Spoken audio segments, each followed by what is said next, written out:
Hello everyone, स्वागत आहे तुमचं पुन्हा एकदा आपल्या यूट्यूब चॅनलवर. बघा, आपण आता लक्षवेधची सिरीज बघत आहे आणि त्यासोबतच परिक्रमा ही सिरीज पण आपली कंटिन्यू राहणार आहे. मागील काही आठवड्यामध्ये थोडंसं बिझी शेड्यूल होतं, त्यामुळे आपण परिक्रमा सिरीज थोडीशी स्टॉप केली होती, तर ते पण आपण कंटिन्यू करणार आहे. आणि हे लक्षवेध सिरीज आता कुठून चालू करणार आहे आपण, तर सप्टेंबर ते डिसेंबर 2024पासून तर अपकमिंग जे काही लक्षवेध अंक येणार, तर हे लक्षवेध अंक 74वा क्रमांकाचा आहे, तर आपण घेत आहे. लक्षवेधमध्ये पहिला पार्ट लक्षवेध नेतृत्व ते बघणार आहे आपण. जर तुम्ही आपल्या यूट्यूब चॅनलवर नवीन असाल तर यूट्यूब चॅनलला सबस्क्राईब करा. नेक्स्ट व्हिडिओ तुम्हाला अपलोड केल्यानंतर नोटिफिकेशन मिळेल. तर काय बघणार आहे, ज्या पद्धतीने आपण सिम्प्लिफाईड एअरबुक 2024 आणि 2025चे बुक कंप्लीट केलं, त्याच पद्धतीने आपण एक एक अंक आपण लक्षवेधचे कंप्लीट करत जाऊ. कारण की लक्षवेध हे ऑनलाईन स्वरूपात आपल्याला प्रश्न बघायला मिळतात. सरळ सेवा एक्झाम असो आणि MPSC असो, यामधून प्रश्न बघायला मिळतात आपल्याला. तर आता लक्षवेधमध्ये नेतृत्वामध्ये जर बघितलं तर आता कोणत्या देशाचे नवीन पंतप्रधान राष्ट्राध्यक्ष नवीन झाले हे बघणं आपल्याला आवश्यक आहे. तर बघा, आपल्याला इटलीचे जे काही पंतप्रधान आहे तर ते आहे श्रीमती जॉर्जिया मेलोनी हे झालेले आहेत. लक्षात असू द्या, जोड्या लावामध्ये तरी प्रश्न आपल्याला राज्यसेवेमध्ये बघायला मिळते, सरळ सेवामध्ये पण विचारले जाते.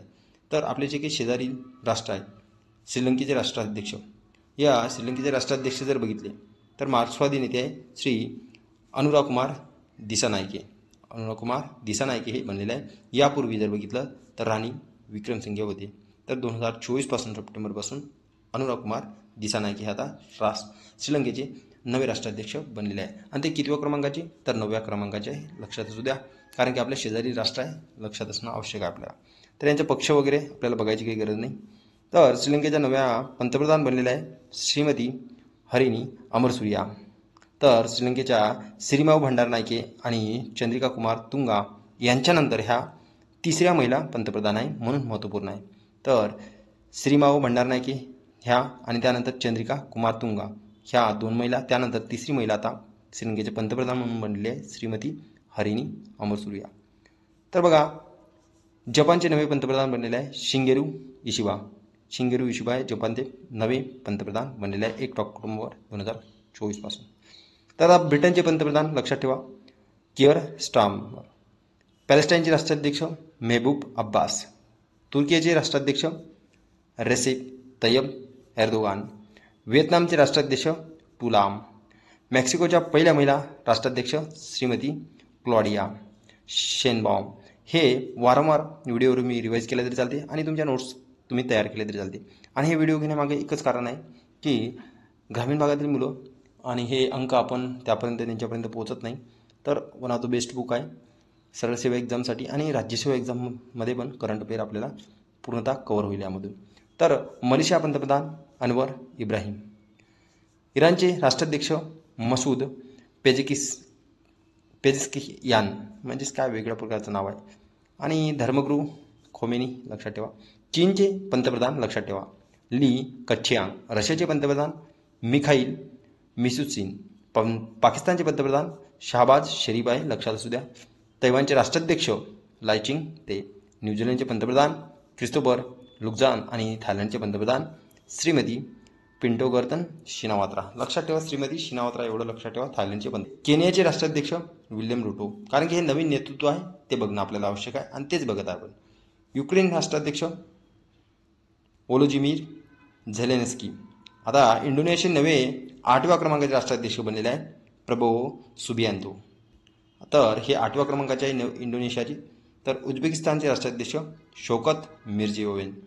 इजिप्तचे राष्ट्राध्यक्ष अब्दुल फतेह अल सिसी आणि चाडचे राष्ट्राध्यक्ष इद्रिस डेबी. फिलिपाईन्सचे राष्ट्राध्यक्ष फर्डिनेंड मार्कोस. ब्रिटनचे राजे चार्ल्स द्वितीय. यामध्ये काय आहे, ऑनलाईन स्वरूपात आहे आपल्याला आणि व्हिडिओ रिवाईज करायचा वारंवार. तर सुरिनामचे राष्ट्राध्यक्ष चान संतोकी. दक्षिण कोरियाचे राष्ट्राध्यक्ष युनसुक योवेल. तर हे लक्षात असू द्या. तर बघा, युनसुक योवेल यांनी काही तासातच दक्षिण कोरियातील आणीबाणी मागे घेतली. तर दक्षिण कोरियाचे राष्ट्राध्यक्ष युनसुक योवेल 3 डिसेंबर 2024पासून आणीबाणी जाहीर केली होती यांनी. ऑस्ट्रियाचे पंतप्रधान आता अँथनी अल्बानीज. नायजेरियाचे राष्ट्राध्यक्ष बोला अहमद टिनू. त्यानंतर भूतानचे पंतप्रधान महत्त्वपूर्ण आहे दाशो स्टेरिंग तोग्बे. अझरबैजानचे राष्ट्राध्यक्ष इजहार अलिवे. तर गयानाचे राष्ट्राध्यक्ष काय? इरफान अली. आता एवढं काही सारं महत्त्वाचं नाही, पण आपले शेजारी राष्ट्राध्यक्ष आणि एक चर्चेत असलेला देश त्याचे राष्ट्राध्यक्ष, जसं की ऑस्ट्रिया अशा पद्धतीचे जे काय आहे त्यांचे राष्ट्राध्यक्ष आपल्याला बघणं आवश्यक आहे. तर इराणचे राष्ट्राध्यक्ष बघू, मसूद पेझेशकियान. सेनेगलचे राष्ट्राध्यक्ष बसिराहू फाये. फ्रान्सचे राष्ट्राध्यक्ष महत्त्वपूर्ण आहे, मिशेल बर्निये. मॉरिशसचे जे काही राष्ट्राध्यक्ष आहेत ते प्रदीप कुमार जुगनाथ. बघा आता फ्रान्सचे काय चर्चेचा मुद्दा आहे. 2024मध्ये अर्थसंकल्पावरून मतभेदावरून बहुमत गमावलं म्हणून त्यांनी पदाचा राजीनामा द्यावा लागला. तर लक्षात असू द्या. तर शेरिंग तोगबे हे नवे पंतप्रधान भूतानचे बनलेले आहे. तर लायचिंग ते तैवानचे नवे राष्ट्राध्यक्ष म्हणून निवड करण्यात आली. तर बघा अशा पद्धतीने आपण ही सिरीज कंटिन्यू करूया. आणि वर्णनालय स्वरूपात आहे म्हणून वर्णनालय स्वरूपात जिथे डेप्थमध्ये आहे तिथे पण आपण सर्व काही बघण्याचा प्रयत्न करूया. जर ही आपली सिरीज कंटिन्यू करायची असेल तर तुमचा रिस्पॉन्स हवा, तेव्हाच आपण कंटिन्यू करू. Thanks for watching this video. एक डेमो म्हणून मी तुम्हाला एक व्हिडिओ प्रोव्हाइड करण्याचा प्रयत्न केलेला आहे. तर लक्ष वेधे संपूर्ण घ्यायचं की नाही हे तुमच्यावर डिपेंड आहे. तुम्ही कमेंट बॉक्समध्ये कमेंट करून सांगू शकता.